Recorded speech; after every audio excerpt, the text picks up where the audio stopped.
What is good, everybody, man? Welcome into the Bluebloods as we continue our FCS player spotlight entering the 2023 season.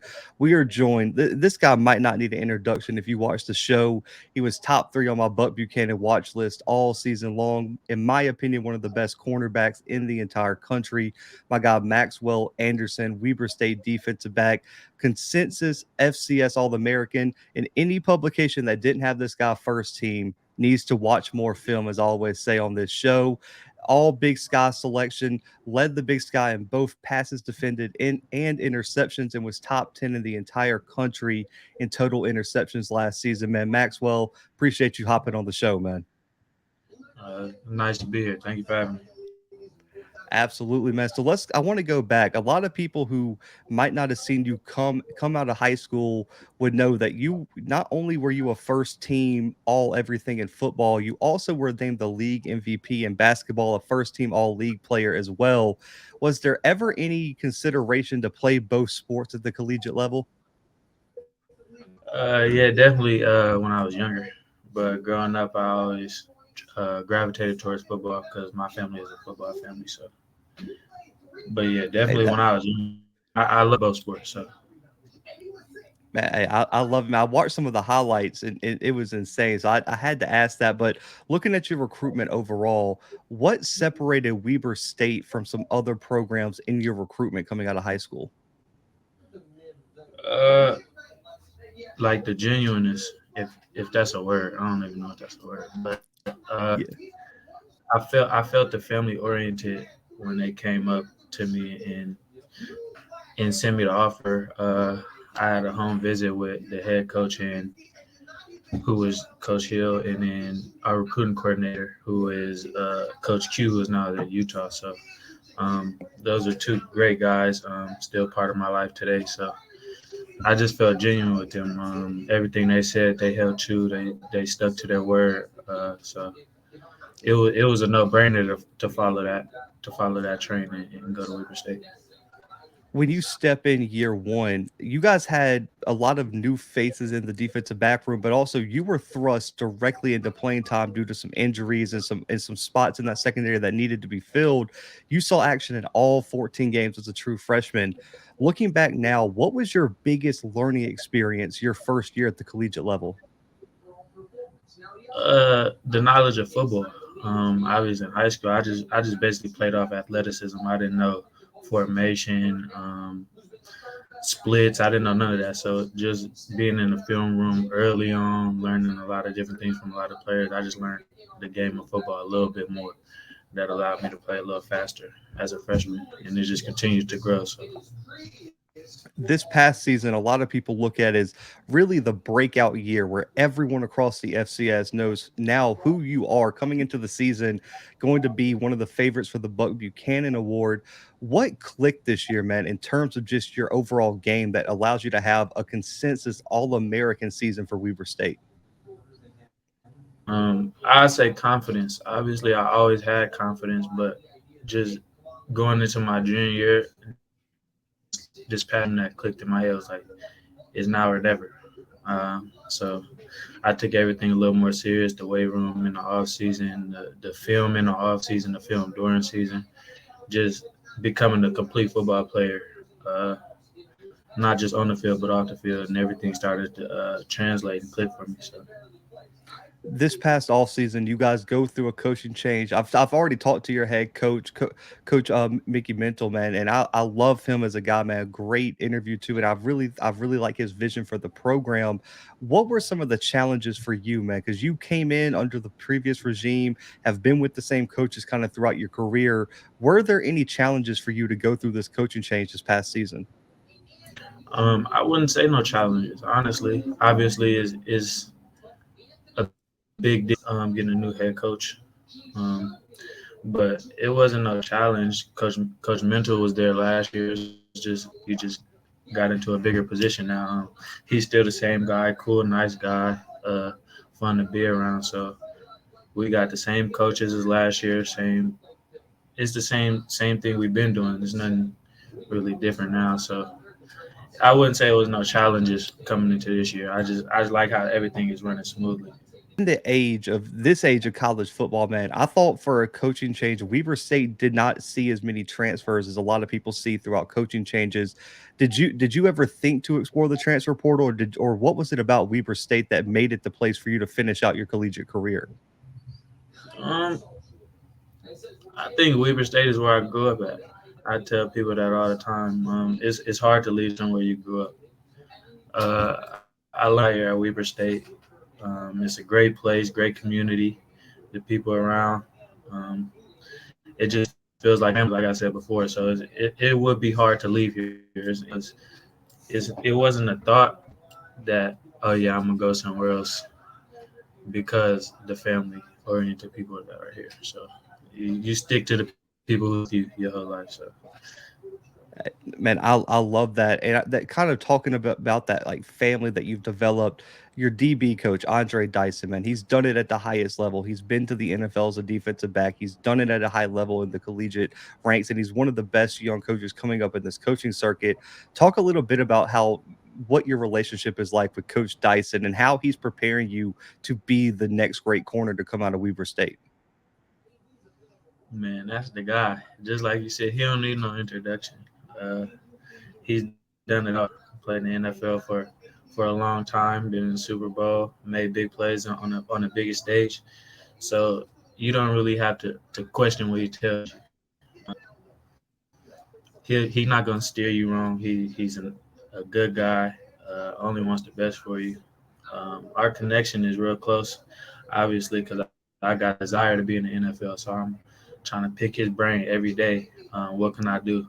What can I do better? Is my alignment correct here? What do I need to fix? And and film is the biggest thing with him. So that's why I feel like I gained a next step with him as my DB coach. Learning the game a little more, breaking down film, knowing if I take this wrong step, it might lock my hip, and just knowing different things about football. He's a great guy to learn from. So And looking just at the team, and your brother LJ is also part of this Weaver State secondary. Was was that something you guys talked about growing up, playing together at the collegiate level? And now looking back, man, what kind of experience has that been? Because my brother's 13 years younger than me, so we there was no chance of that ever happening for me and him. So, what does it mean to you to be able to suit up with him week in and week out at Weaver State? it's great. I think it built a closer connection with me and my brother. My brother's actually here right now with me. We do everything together, working out off the field, on the field, watching film. Obviously, we're close, but this bond that obviously we created going in the battle every Saturday. It's lovely. I love to see him grow each day. When he first got here, it's a lot of things he had to learn, and I love to see the progress. He's learning each and every day. He's getting better each and every day, and that just makes me feel better. So it's lovely to see that. Man, I love that, man. I thought that was one of the coolest things, man, when I was doing research for this interview. But shifting to more about your development, man. I want you to compare true freshman year Maxwell Anderson to the guy I'm talking to now going into his senior season. What has been the biggest developmental change for you over these first few seasons? Mm, I say okay, so I'm gonna go in the Coach Hill bag a little bit. I'm gonna say my strain, my effort. Obviously coming out of high school, you don't know. I mean, you know hard work, but it's a little different in college. So I was playing it cool when I first got in. Being that I was a good athlete in high school, so I'm thinking it's gonna come natural and just play. But you got to work a little harder than everybody else. So that's why I think I took my biggest step. I'm doing a lot of extra work. I'm doing a lot of things that people probably don't do just so I could be better. Um, and that's the difference with me now. So I feel like it gives me confidence. It allows me to be who I am on a higher level because I know the work that I put in behind the scenes that nobody really sees. Looking at your game, because I know every athlete always has things they want to tweak and change about their game each off season. What was your one thing that you wanted to improve on the most going into 2023? My aggressiveness. Um, I feel like everybody sees me for the picks. Obviously, that's great. That's what that's what gets you known. That's what got me known, and I'm gonna continue to do that. But my aggressiveness as well, moving all around the field, moving all around the secondary. Got to be able to come down and tackle. Got to be able to come down and be aggressive, make my physical presence known in the run game and stuff like that. Getting to the quarterback a little more. So just being around the ball a little more will make me better. So Man, absolutely. Because I saw toward the end of the season they stopped throwing your way. They were looking for your number and they weren't tossing it that way. yeah, Look, that's how I get. That's what my coach told me early in the season when I was getting the picks early. He was like, "It's gonna stop coming your way. Get them while they coming." So I was trying to take advantage of every opportunity. hey, you definitely did that. But looking at your overall goals, man, when I look at your career, you've done you've been all conference now. You've been a first team FCS All-American. You've been on the Buck Buchanan watch list and been a finalist for that. You've done all this stuff. What are your personal goals for Maxwell Anderson going into your final season? It's a good question. Uh, I want to be a unanimous All American. I want to be able to make it known that everybody got me on the list as a first team All American. I want to prove to everybody I'm the best in the FCS. I want to prove to myself that I'm the best, and that's what I'm pushing forward to. Hmm. Listen, I'll be honest with you. Like I said at the beginning, the fact that not everyone had you as a first teamer this year was was insane to me. Because I think the Associated Press and us were the two that had you as first team. I just need to know what film the other publications were watching because to me it should have been unanimous this year. Yeah, it's all right. That just gives me something to work toward to. Shifting toward, just some questions to get to know you a little bit better, man, toward the end. So quick hitters. Your favorite coverage, your favorite scheme to run, man or zone? I'm a man guy. I think that's why I feel well in this Weaver State defense. I love not worrying about nothing but guarding the man, getting to lock down somebody, get to tell them I'm locking them down, and get to have fun while I'm doing it. So I'm a man to man guy. No surprise to me on that one, man. Looking at your game, which NFL player do you feel like you most model your game after? It's a good question. I wouldn't say I model my game after anybody. I think I just try to be me. I might take a little couple of things from some people, but I wouldn't say I model. You know what I'm saying? I like to be me. Like to be a little different. Like to act a little different. So the way I move just comes natural. Basically, things I work on and off the field.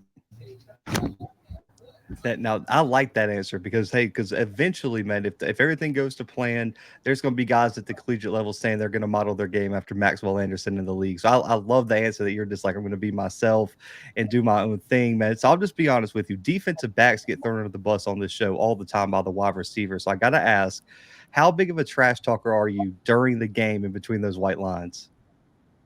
Oh, I love it. I love it. I think that's all a part of competing, competitiveness, especially wide receiver DBs, two skill questions. They want to beat me, and I'm trying not to let them beat me. So it's gonna get a little big out there. So I love trash talking.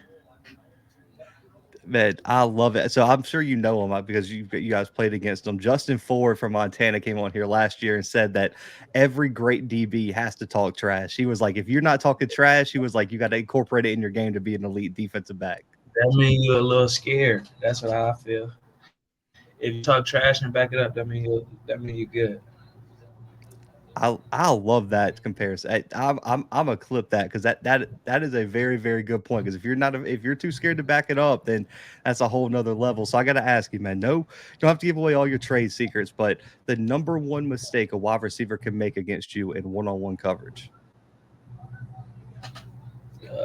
Giving away the split. I think that's the one I could give to the world. Even though if you give away your split to your route, I notice that immediately. Like if you tight to the line of scrimmage, if you too far away from the numbers, I pick on that quick, and I feel like I'm good enough now that I can see the whole formation of the field. That you giving just even a little bit of a split recognition for me, I know what play is coming. Mm. So I got to ask based off of that because you kind of talked a little bit earlier about film study. How much film do you watch in the week of your matchup each week, and do you watch it just of your wide receiver matchup, or do you also pay a lot of attention just to the overall offense as throughout your film study? So um, at the beginning of the week, I go through the film and watch the whole team, like the formations and what route might come out of different type of formations. But towards later in the week, I'm locked in on knowing what release they like to use for a certain route, what split they might like for a certain route. It's just little things that you can touch up on that gives you a faster jump to get a better look at the play. I like that, man. And so the final two questions. The first one, we'll have to give a little bit of credit to the other side of the ball. Who was your the wide receiver that you had most fun guarding? That was like the best matchup for you throughout your career. You know what's gonna be funny about this question? I'm gonna give you one, or I'm gonna give you two, and they're both on Weber State football team.